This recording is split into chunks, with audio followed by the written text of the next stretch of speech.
ছোলার ডালের হালুয়া তো সবাই খেয়েছেন।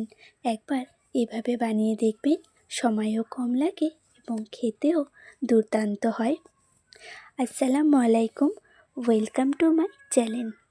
তো আগের দিন রাতে আমি 500 গ্রাম ছোলার ডাল ভিজিয়ে রেখেছিলাম।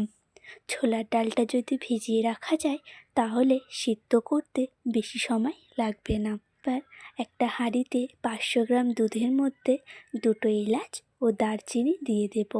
তারপর ধুয়ে রাখা ডালগুলো দিয়ে দেব, দিয়ে ভালোভাবে দুধের সাথে ফুটিয়ে নেব।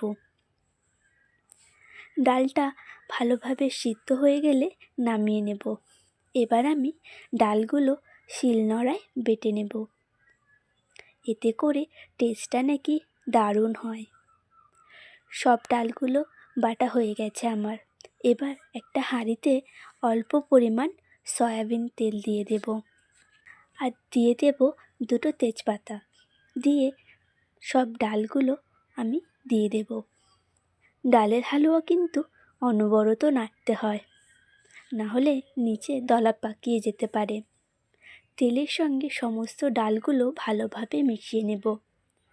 তারপর এখানে আমি 1 কাপ চিনি দিয়েছি, আপনারা বাড়িয়ে বা কমিয়ে নিতে পারেন। আবারও ভালোভাবে নাড়তে হবে।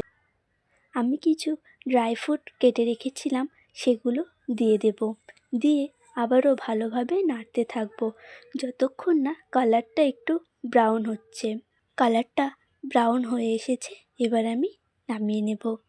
তো আমার রেসিপিটা যদি আপনাদের ভালো লেগে থাকে অবশ্যই একটা লাইক, কমেন্ট, শেয়ার করে দেবেন।